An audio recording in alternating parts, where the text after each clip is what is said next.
नमस्कार मंडळी. तुमचं सर्वांचं न्यूज महाराष्ट्र या चॅनलमध्ये मनापासून स्वागत आहे. तर भीम जयंतीची मिरवणूक सुरू आहे, गर्दी आहे, साऊंडचा आवाज घुमतोय आणि पोरं नाचतात. आणि अशातच पोरांमध्ये एक माणूस शिरतो आणि खांद्यावर चढून नाचायला लागतो. मिरवणुकीचा व्हिडिओ कॅमेऱ्यात रेकॉर्ड होतो आणि वर्षभरानं व्हायरल होतो. कारण भीम जयंतीच्या मिरवणुकीत नाचताना दिसणारे 2 जण आहेत, सक्षम ताटे आणि गणेश मामिडवार. सक्षम ताटे, ज्याचा गोळ्या घालून डोक्यात फरशी घालून खून झालाय, आणि खून करणारा आरोपी आहे गणेश मामिडवार.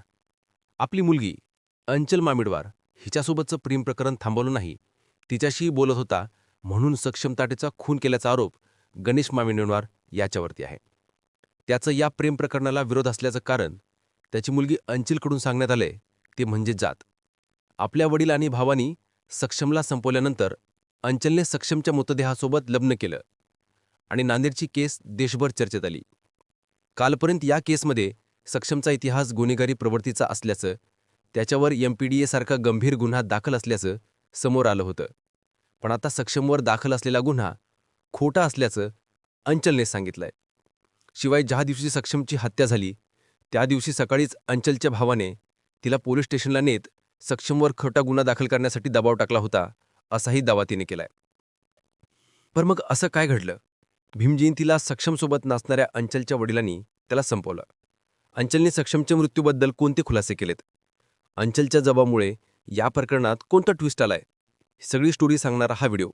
नांदेडमधली ऑनर किलिंगची ही केस चर्चेत आल्यानंतर सक्षमची पार्श्वभूमी गुन्हेगारीची होती हे समोर आलं होतं. गजानन मामिडवारने गुन्हेगारी प्रवृत्तीचा मुलगा नको म्हणून आमचा सक्षमला विरोध होता, असा दावा पोलीस चौकशीत केल्याचं बातम्यांमधून सांगण्यात आलं होतं. सक्षमवर MPDA कायद्याअंतर्गत गुन्हा दाखल होता, ज्यामुळे तो जेलमध्ये होता. 1.5 महिन्यापूर्वीच तो जेलमधून बाहेर आला. पण सक्षमवर दाखल असलेल्या गुन्ह्याबद्दल अंचलने धक्कादायक खुलासा केलाय. सक्षम हा साहिल आणि हिमेश मामिडवार यांचा दोस्त. त्यामुळे सक्षमचं या दोघांच्या घरी येणं जाणं होतं. यातूनच सक्षम आणि अंचलचे प्रेमसंबंध सुरू झाले. हे सगळं घडलं साधारण 3 वर्षांपूर्वी. त्यावेळी त्यांचं वय 16 ते 18 वर्षांच्या आसपास होतं. यानंतर त्यांच्या प्रेमाबद्दल अंचलच्या घरी कळालं तेव्हा अडचण सुरू झाली. अंचलने माध्यमांशी बोलताना सांगितलं की साधारण 1-2 वर्षांपूर्वी माझ्या वडिलांनी आणि भावानी माझ्यावर दबाव टाकायला सुरुवात केली. तिला धमक्या दिल्या, तू सक्षमच्या विरोधात तक्रार दाखल कर, म्हणजे त्याच्यावर गुन्हा दाखल होईल. जर तू असं केलं नाही तर आम्ही सक्षमला संपवून टाकून, नाहीतर आम्ही स्वतःला तरी संपू, अशी धमकी अंचलला तिच्या घरचेच देत होते. भाऊ आणि वडील त्यांच्याकडे असलेल्या शस्त्राची भीती आपल्याला दाखवत होते. त्यामुळे मी घाबरून सक्षमच्या विरोधात विनयभंगाची तक्रार दाखल केली.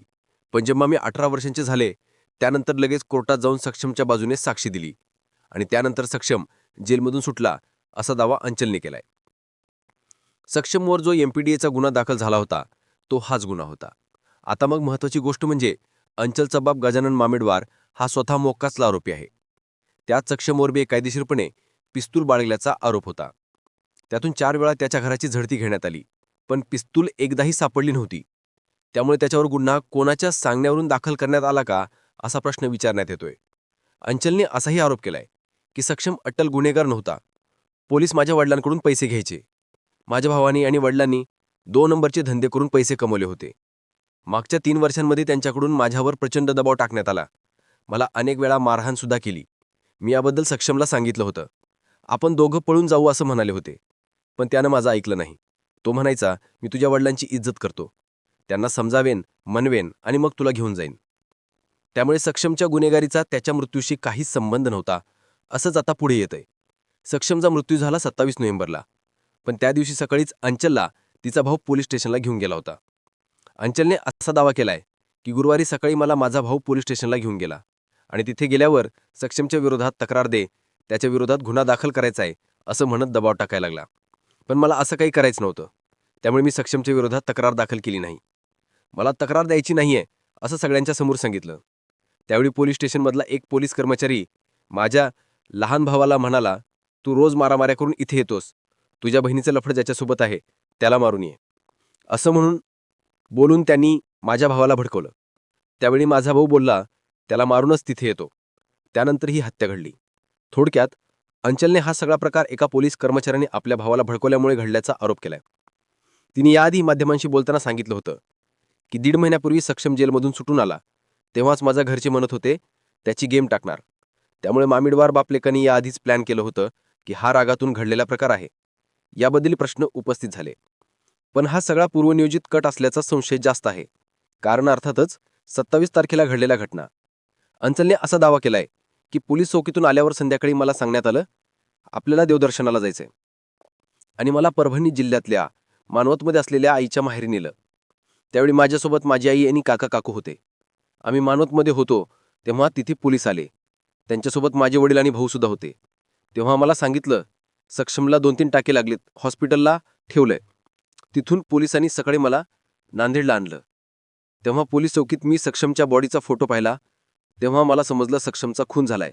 सक्षमला सगळेजण म्हणायचे तिनं तुझ्यावर गुन्हा दाखल केलाय, तिचा नाद सोड. पण त्यानं मला खूप जीव लावला. मग मी त्याची साथ कशी सोडून? आताही त्याची साथ सोडणार नाही, त्याच्या कुटुंबाच्या सोबतच राहीन. अंचलच्या घरच्यांनी हे सगळं ठरून गेलं हा संशय वाटण्याची आणखी 2 कारणं आहेत. माध्यमांमध्ये असलेल्या बातम्यानुसार अंचलची आई 27 तारखेच्या अगोपारी सक्षमच्या घरी गेली होती. तिथे जाऊन तिनं सक्षमला बजावलं होतं की माझ्या मुलीचा विषय सोडून दे, याच्या नादी लागू नको, नाहीतर परिणाम चांगले होणार नाहीत.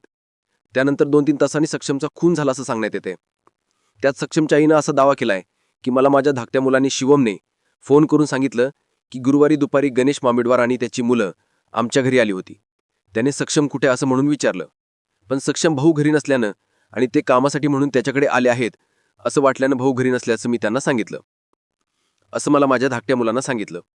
जेव्हा मला त्यानं फोन केला तेव्हा त्यानं मला मिलिंदनगर भागात लवकर यायला सांगितलं. सक्षम भाऊला खूप लागलंय असं तो सांगत होता.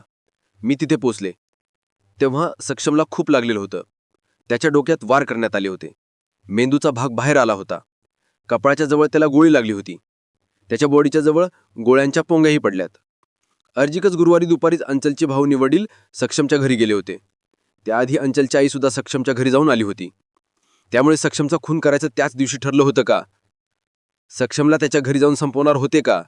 आणि हे सगळं पोलीस कर्मचाऱ्यांनी अंचलच्या भावाला भडकवल्यामुळे त्याच दिवशी घडलं का? असे प्रश्न आता समोर आलेत. आता जर हे प्लॅनिंग करून ठरवून घडलं असेल तर मामिडवार बापलेकांचा राग नेमका कशामुळे होता हा प्रश्न पडतो. आणि अंचलच्या आरोपानुसार या प्रश्नाचं उत्तर आहे सक्षमची जात. सक्षम बौद्ध होता तर अंचल पद्मशाली समाजाची. अंचलने आरोप केलाय की माझे घरचे म्हणायचे सक्षम दलित आहे, जयभीमवाला आहे, तो दलित आणि आपण हिंदू, म्हणून हे लग्न होणार नाही.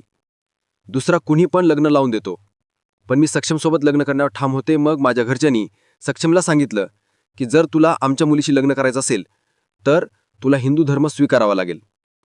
सक्षम हिंदू धर्म स्वीकारायला सुद्धा तयार झाला. पण माझ्या घरचे आमच्या लग्नासाठी तयार झाले नाहीत, कारण माझ्या घरचे सक्षमला संपवण्याची फक्त वाट बघत होते, असा अंचलचा आरोप आहे.